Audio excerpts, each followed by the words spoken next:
Bonjour, pourquoi cette vidéo? Vu que l'on ne peut pas vous accueillir physiquement à la médiathèque, si vous souhaitez travailler en classe sur le parcours Rejoignons nos classiques, vous pourrez le faire grâce à cette vidéo. L'objectif est de nous permettre de vous approprier les classiques de la littérature jeunesse. Je m'appelle Richard et donc je suis agent bibliothécaire à la médiathèque Chenonceau. On y va? C'est parti! J'adore pêcher, de Thierry Bonera et de João Vales de Carvalho. Moi, pêcher, j'adore ça. J'aime regarder la forêt autour de moi. Et puis, il y a le soleil et les nuages. Parfois, je croise des amis, on discute et on rit. Mais pas trop fort les rires, car au fond, il y a le poisson. Il faudra bien que je l'attrape. Le pêcheur, le poisson. Son point de vue maintenant. Moi, nager, j'adore ça. J'aime regarder les algues autour de moi. Et puis, il y a la lumière qui vient d'en haut. Parfois, je croise des amis, on discute et on fait des bulles. Mais qu'elles ne soient pas trop grosses, car tout là-haut, il y a le pêcheur. Il ne faut pas qu'il m'attrape. Et voici pour cette première histoire. Alors, la deuxième histoire, on va aller voir un chien qui semble pas très bien, vous allez voir pourquoi. À Bois Georges, de Jules Feiffer.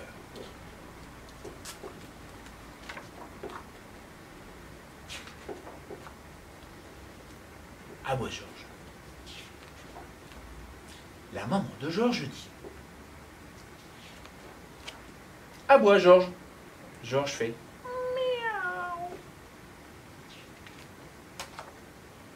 non, Georges, dit la maman de Georges. Les chats font miaou. Mais les chiens, ils font wouf, wouf. Allez, à Bois Georges. Et Georges, il fait coin, coin, coin, coin. Non, Georges, dit la maman de Georges. Les canards font coin, coin. Mais les chiens, ils font wouf, wouf. Allez, à Bois Georges. Georges fait non, Georges, dit la maman de Georges. Les cochons font mais les chiens, ils font ouf, ouf, allez, à bois, Georges. Et Georges fait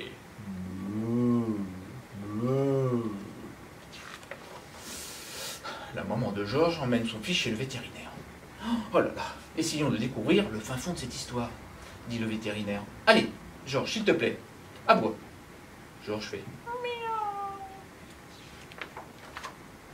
Le vétérinaire plonge la main à l'intérieur de Georges. Il retire un chat. Allez, à bois encore, Georges. Georges fait coin, coin, coin, coin. Le vétérinaire plonge la main loin à l'intérieur de Georges. Il en retire un canard. Allez, encore, Georges. Georges fait. Le vétérinaire plonge la main loin, loin, loin à l'intérieur de Georges et en retire un cochon. À bois encore, Georges. Georges fait.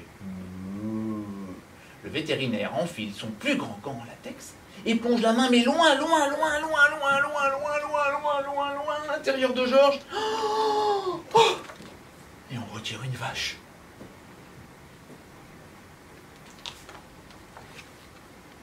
À bois encore, Georges. Et Georges fait ouf, ouf, ouf.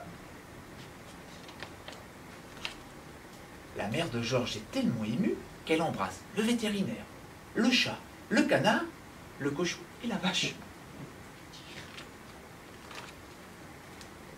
Sur le chemin du retour, elle veut que tout le monde dans la rue entende aboyer son fils. Allez à bois, Georges, allez à bois. Et Georges fait bonjour. Et voilà pour cette histoire. Alors vous allez dire encore une histoire de chat et de chien, mais celle-ci est assez sympathique. Chat et chien de Jeanne Boyer. Chat et chien étaient copains. Ah, ils s'aimaient bien. Ils s'aimaient même beaucoup. Un jour, on ne sait pas pourquoi. Oh, oh, chat avala chien.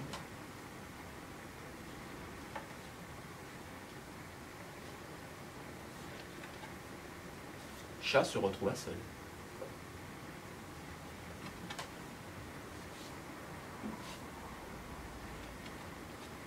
Tout seul. Mais quelque chose chatouilla Chat. Tandis si bien qu'il éternua. Oh, tchoum! Ah.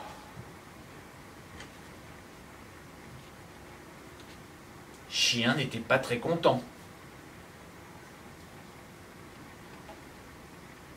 Chien bouda Chat. Mais pas longtemps. Car quand on s'aime, comme chien et chat, parfois on ne se comprend pas. Mais on s'aime toujours autant. Voilà une jolie histoire d'amitié.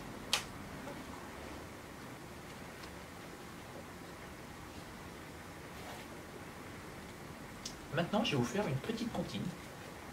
Une comptine qu'on appelle détournée. Vous verrez que l'auteur, qui s'appelle Aurélie Guigury, a changé les paroles de la comptine initiale de l'araignée gypsy. Vous allez voir. 1, 2, 3. L'araignée gypsy monte à la gouttière.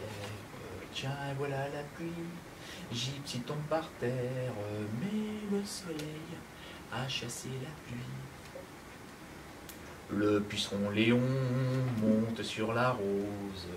Une grosse épine lui pique l'échine. Et le puceron a bien mal au dos. La fourmi Lily grimpe sur la table. Mais voilà qu'elle glisse sur la nappe lisse. Elle tombe par terre, les 4 fers en l'air. Le ver de terre Esther creuse sous la terre. Mais il y a un trou tout au bout du trou.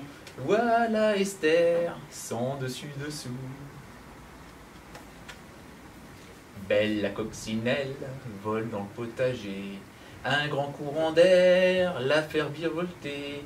Elle froisse ses ailes sur un gros navet.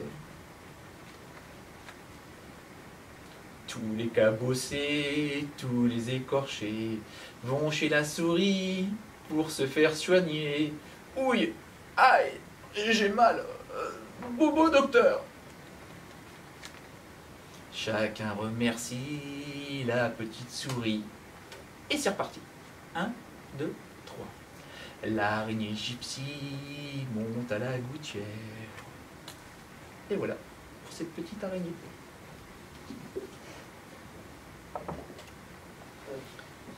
Maintenant, on va faire quand même une histoire de loup. Hein. Ah oui, dans les classiques, il y a toujours un loup.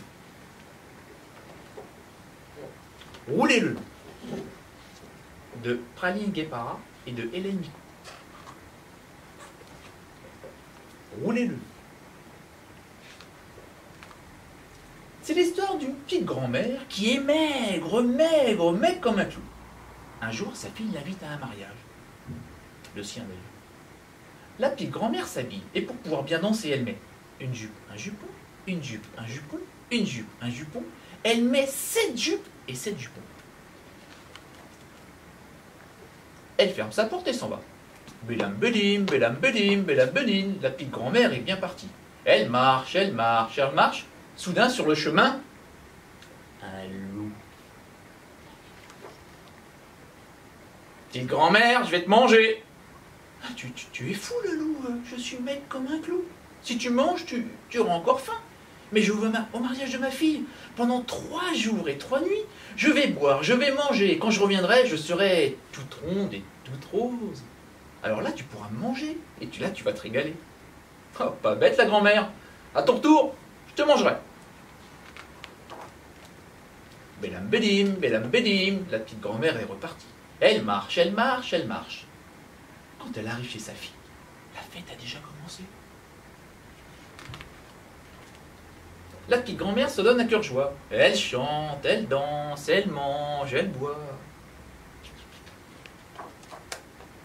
Mais quand la fête est finie, la petite grand-mère dit à sa fille, « Il y a un loup sur le chemin, il attend pour me manger. » « Mais ne t'inquiète pas, lui répond sa fille, « je sais ce qu'il faut pour te cacher. » Elle va dans son jardin, cueille une grosse pastèque, la coupe en deux. La petite grand-mère s'installe à l'intérieur de la pastèque.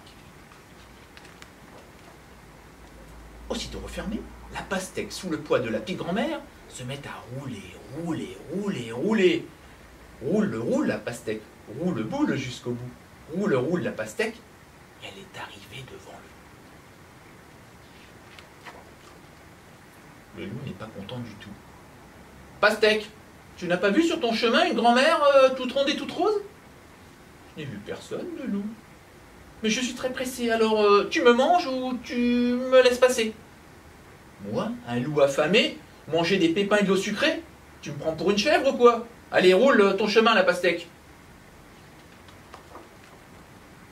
Le loup donne un coup de pied dans la pastèque, boum! Et elle se met à rouler, rouler, rouler. Roule la pastèque, roule jusqu'au bout. Roule la pastèque. En tout cas, elle a bien roulé le loup.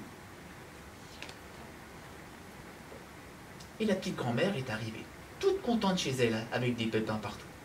Et elle n'a plus jamais entendu parler du loup. En tout cas, l'histoire est finie. Voilà, c'est tout.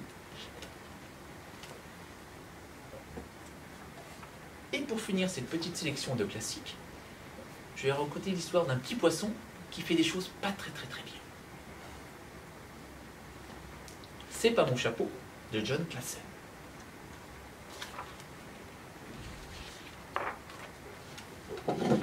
Ce n'est pas mon chapeau.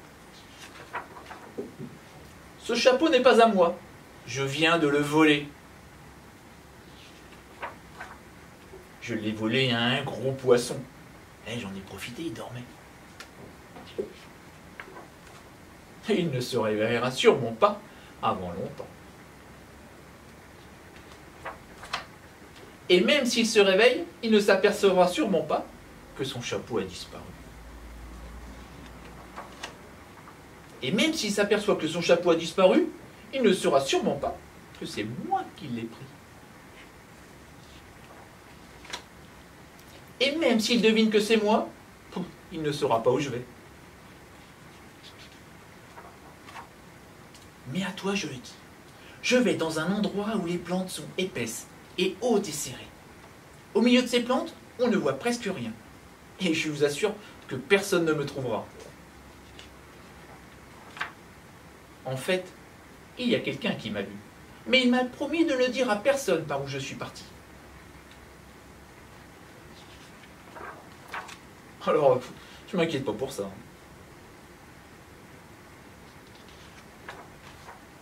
Je sais que voler un chapeau, c'est pas bien.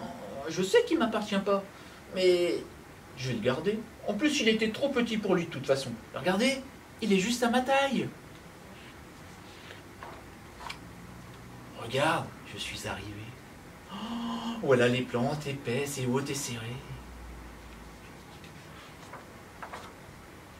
Je savais que j'y arriverais. Et jamais personne ne me trouvera.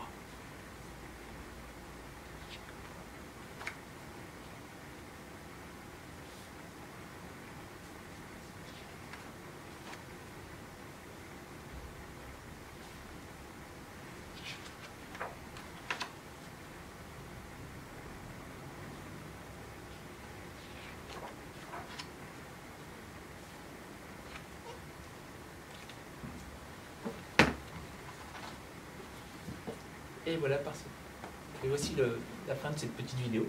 Donc j'espère que ça vous a plu.